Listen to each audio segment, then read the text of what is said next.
Baik adik-adik mahasiswa, jadi pada kesempatan kali ini kita akan membahas mengenai struktur bangunan.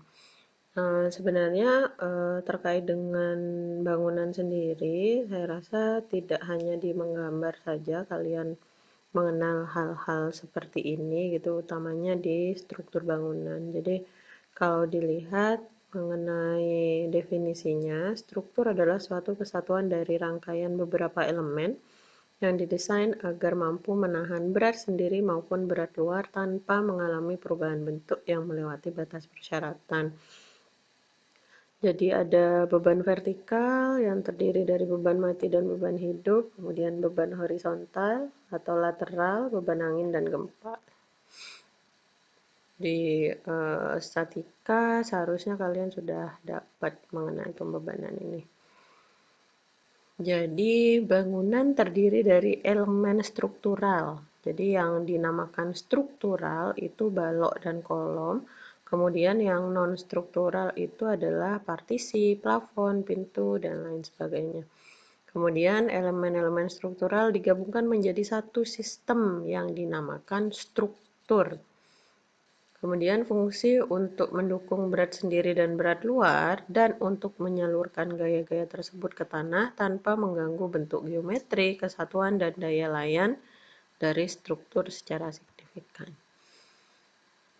Berdasarkan mekanisme penyaluran bebannya, nah ini dasarnya kalian ada di statika, sebenarnya nanti akan meningkat lagi gitu ya materi atau teori-teorinya terkait dengan struktur. Jadi sebenarnya kalau di sistem struktur dapat dipisahkan menjadi dua, ada yang pemikul beban gravitasi dan beban lateral. Kemudian penggolongan elemen struktur itu ada sistem horizontal atau lantai, kemudian sistem vertikal atau portal. Ini adalah sistem lantai atau floor system, jadi sistem dinding pemikul lantai yang dinamakan wall support slab system, kemudian sistem balok pemikul lantai, beam support slab system, kemudian ada namanya rib slab system, sistem plat datar, flat slab system. Kemudian sistem vertikal itu ada kolom, kemudian dinding, kalian tahu karena itu bentuknya vertikal, balok penyalur, dan suspenders. Kemudian yang ketiga, sistem penahan beban lateral, itu portalnya, kemudian dinding geser dan tubes. Lateral itu yang horizontal ya. Kemudian untuk konsep dasar desain struktur, jadi ada beberapa aspek yang perlu diperhatikan dalam memilih dan mendesain struktur, utamanya apalagi kita teknik sipil gitu. Yang pertama adalah pola geometrik. Jadi bentuk geometrik diperlukan untuk kemudahan dalam tentu organisasi fungsi ruang, visual, stabilitas, dan distribusi beban. Kemudian ada yang dinamakan pola dan koordinasi modul. Jadi untuk memudahkan dalam mendesain, pelaksanaan lapangan dan perhitungan struktur. Jadi harus ada modul perencanaan ruang atau arsitektural, ini lebih menitik beratkannya. Kemudian modul struktur, modul bahan atau material, utilitas, dan perlengkapan furniture. Kemudian yang selanjutnya adalah yang perlu diperhitungkan adalah pola struktur. Jadi grid, kemudian garis kotak lurus, pola radial, abstrak, atau pola gabungan. Nanti kita lihat contohnya. Nah, jadi modul struktur seperti ini biasanya kalau yang sudah bekerja atau yang sudah mengerjakan tugas gitu, pasti untuk gambar-gambar referensinya yang pertama digambar pasti gridnya atau ukuran asnya gitu ya. Jadi yang horizontal dan vertikal. Biasanya kalau secara mendetail garis-garis grid ini, garis horizontal dan vertikal ini diberikan huruf dan angka. Yang horizontal biasanya pakai huruf, kemudian yang vertikal biasanya pakai angka. Itu untuk memudahkan nanti pada saat pelaksanaan di lapangan. Itu ya. Ini contoh-contohnya, jadi yang tadi yang seragam 4 meter 4 meter, kemudian 4 meter 8 meter, ada yang 4646, kemudian yang memanjangnya 48 dan lain sebagainya. Nah, ini keutamaan dari menggambar grid terlebih dahulu, kalian akan tahu bagaimana atau penempatan kolomnya di mana. Kemudian pada saat membuat dinding begitu ya, jadi sudah terorganisir, jadi lebih gampang. Kemudian yang selanjutnya sistem lantai atau floor system. Jadi yang pertama, sistem lantai berfungsi mendukung beban gravitasi atau beban mati maupun beban hidup. Jadi beban mati itu berat sendiri si bangunan, kemudian untuk beban hidupnya itu manusia yang tinggal di sana dan lain sebagainya. Dan menyalurkannya pada sistem vertikal atau portal. Dalam prosesnya, sistem lantai biasanya menahan lentur, namun terkadang juga menahan kombinasi antara lentur dan geser. Sistem dinding pemikul lantai atau wall support slab system. Jadi pada sistem ini pelat lantai biasanya tebalnya 100 sampai 200 mm atau 10 sampai 20 cm didukung oleh dinding solid. Jadi sistem ini sering digunakan untuk bangunan bertingkat rendah. Ini contohnya dinding pemikul lantai gitu ya. Itu ada pelat lantai, kemudian bentuk deformasi dari pelat lantai. Nah, bentuk deformasi ini yang kalian sedang pelajari di statika gitu ya, bidang MDN dan lain sebagainya. Ada yang one way, ada yang two way slab gitu ya. Ini terkait dengan penulangannya. Ketika plat lantai didukung pada kedua sisinya seperti terlihat di gambar A, plat melentur hanya pada satu arah saja yang biasa disebut one way slab. Kemudian sebaliknya yang di gambar B, ketika plat didukung pada keempat sisinya gitu ya, dipegang di keempat sisinya dan setiap dimensinya memiliki perbandingan satu sama lain, maka plat akan melentur pada dua arah. Ini yang disebut two way slab. Kemudian jika dinding tersambung dengan lantai, seperti pada gambar C, gitu ya, dinding tersambung pada lantai yang C, plat tidak didukung secara sempurna sehingga mungkin saja menimbulkan momen puntir. Nah, ini yang kalian pelajari ya, kalau ada jepit dan lain sebagainya, peletakan-peletakan yang kalian pelajari di statika juga muncul di sini. Dan yang sering digunakan ialah one way continuous atau two way continuous slab. Jadi tergantung lentur mana yang dominan, apakah terjadi dalam satu atau dua arah. Dalam sistem ini, plat didukung oleh beberapa dinding pemikul seperti pada gambar D. Jadi yang bagus itu yang D. Sistem balok pemikul lantai, beam support slab system. Jadi sistem ini plat lantai didukung oleh balok. Kemudian sistem ini sering digunakan pada bangunan bertingkat dan juga untuk struktur portal bertingkat rendah.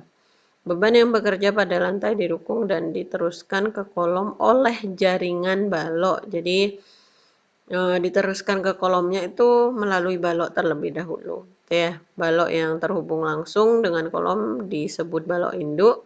Sedangkan balok yang bertumpu pada balok lainnya disebut balok anak. Kemudian seperti juga dinding pendukung, sistem ini dapat digolongkan menjadi two way atau one way tergantung dari dimensi panel. Jadi ini ada balok induk yang bertumpu pada kolom struktur utama, kemudian yang tidak bertumpu pada kolom struktur utama dinamakan balok anak. Kemudian yang pasti yang paling ditentukan itu adalah kolom seperti ini. Ini kolom, ini balok utama. Pokoknya kalau pemegangnya adalah kolom utama atau kolom strukturnya, berarti itu adalah balok utama. Rib slab system, sistem ini merupakan salah satu sistem slab beam yang istimewa karena plat merupakan plat tipis, jadi 5-10 cm dan balok yang disebut ribs sangat tipis dan memiliki jarak yang dekat, jadi kurang dari 1,5 meter. Balok ribs memiliki ketebalan kurang lebih 65 mm atau 6,5 cm dan tinggi 3 atau 4 kali ketebalannya. Jadi sistem ini juga dapat didesain dengan one way atau two way. Jadi biasanya proses cast in situ walau masih memungkinkan precast gitu ya. Kalau cast in situ berarti di prosesnya atau dibentuknya di proyek itu sendiri. Kemudian two-way rib slab biasanya dikenal dengan waffle slab. Sepanjang sisi terluar, sistem ini biasanya didukung dengan balok atau dinding pengaku.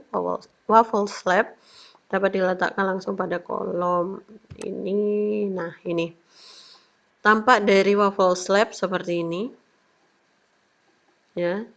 Jadi kalau dipotong gitu seperti apa, ini seperti ini. Ya, seperti makanan atau roti waffle jadinya bentuknya gitu ya. Kemudian sistem plat datar. Ini contohnya, ini kolom, kemudian plat lantainya melebihi dari kolom. Biasanya kan kalau plat lantai sisi pinggirnya itu adalah kolom gitu ya. Tapi dalam sistem ini plat lantai didukung langsung oleh kolom tanpa balok pengaku gitu. Biasanya kan ada balok utama di sini, kemudian di tengah balok anak. Tapi kalau sistem plat seperti ini. Plat memiliki ketebalan 125 sampai 250 untuk bentang 4,5 sampai 6 meter. Jadi kapasitas pemikul bebannya dibatasi oleh kuat geser dan kapasitas momen pada kolom pendukung. Sistem ini disenangi karena memiliki nilai arsitektural tinggi dan digunakan untuk hotel maupun apartemen, di mana beban lantai masih rendah dan bentang tidak terlalu lebar. Kalau yang tadi itu sistem plat datar, ini flat slab system merupakan sistem di mana plat diberi perkuatan di dekat kolom. Jadi bedanya hanya di perkuatannya saja, gitu ya. Jadi drop panel atau kolom kapital, ketebalan platnya 125 sampai 300 mili, bentangnya lebih panjang 4 sampai 9 gitu. Dibandingkan dengan sistem lantai lainnya, sistem ini memiliki beban mati per unit area tertinggi. Jadi karena ada penopangnya tambahan, jadi ini lebih tinggi. Sistem vertikal framing system. Sistem vertikal terdiri dari portal 3 dimensi yang umumnya tersusun dari balok dan kolom. Jadi untuk lebih mudahnya, sistem portal ini dibagi berdasarkan arah transversal dan longitudinal. Jadi kolom biasanya didesain untuk menahan beban aksial tekan dikombinasikan dengan momen lentur biaksial. Kemudian untuk meminimalisir dimensi kolom biasanya digunakan beton dengan kuat tekan yang tinggi. Jadi FC atau K-nya juga tinggi gitu ya. Kemudian dinding merupakan elemen vertikal yang terbuat dari batu bata atau beton bertulang, kalian sudah tahu gitu ya. Dinding dapat disebut bearing wall apabila fungsi utama struktur adalah untuk mendukung beban gravitasi gitu ya.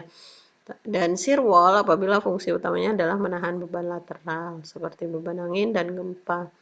Ketebalan dinding beton bertulang 125 hingga 200, walaupun untuk ketebalan shear wall biasanya lebih besar pada lantai bawah di bangunan bertingkat tinggi. Kemudian dinding yang mengelilingi lubang lift juga biasanya bekerja sebagai shear wall, tetapi lebih sering disebut sebagai core walls. Jadi ini ada balok penyalur, transfer girder gitu ya. Ini semacam balok tapi besar sekali.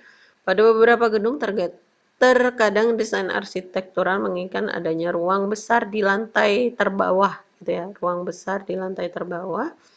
Misalnya untuk parkir, lobi atau restoran, convention. Kemudian pada kasus seperti itu, elemen vertikal seperti kolom dan dinding tidak diperkenankan menerus melalui lantai terbawah menuju pondasi. Masalah ini dapat diselesaikan dengan menyediakan balok yang sangat besar, seperti yang sudah saya sampaikan. Jadi kolom-kolom pada lantai atas dapat menyalurkan beban melalui balok ini, balok yang besar ini, dan diteruskan pada kolom yang di bawahnya. Suspender, contohnya seperti ini, suspender jadi tambahan gitu ya. Elemen vertikal yang menggantung sistem lantai seperti lantai cantilever pada bangunan bertingkat yang menggunakan core wall. Biasanya suspender terbuat dari baja karena baja memiliki kuat tarik tinggi. Selain dari steel suspender akan menghasilkan ruang kecil pada lantai, gitu ya. Kemudian ada yang dinamakan sistem penahan beban lateral. Jadi efek beban lateral seperti beban angin dan beban gempa cukup mendominasi. Ada portal atau frame. Portal terdiri dari kolom dan balok. Kemampuan untuk menahan beban lateral tergantung pada kekakuan dari sambungan balok kolom. Pasti kalau portal, karena portal adalah gabungan dari balok kolom gitu ya. Sistem ini biasanya dikenal dengan portal kaku karena pada masing-masing ujung elemen portal disambung kaku. Kemudian digunakan untuk biasanya 15-20 lantai. Ini contohnya rangka melintang gitu ya. Kemudian ini sebenarnya gedung-gedung hotel. Kemudian ini ada grid rangka melintang pada grid lengkung. Ini yang melingkar. Yang biasa kita lihat kan yang persegi panjang atau yang persegi gitu ya. Nah, ini struktur dinding balok. Jadi seperti ini, ada interspasial, ada strict truss gitu. Jadi sebenarnya struktur balok dinding yang lazim ditemui adalah sistem rangka interspasial dan berselang-seling. Rangka digunakan pada lantai antara gitu ya, serta mendukung bagian atas dan bagian bawah plat lantai. Ruang bebas yang tercipta pada lantai antara sangat menguntungkan untuk jenis bangunan tertentu yang memerlukan fleksibilitas dalam perencanaan. Nah, itu dia mengenai struktur ya. Tadi kalian sudah lihat bahwa memang ada beberapa hal yang harus dipahami, apalagi kalian sudah belajar di menggambar, walaupun lantai rendah gitu, tapi harus mengenal lah balok mana gitu ya, kolom yang mana, kemudian pondasi kalian sudah tahu gitu, kemudian plat lantai dan lain sebagainya. Jadi itu yang bisa Ibu sampaikan untuk pertemuan hari ini. Nanti akan dilanjut di materi-materi berikutnya. Terima kasih.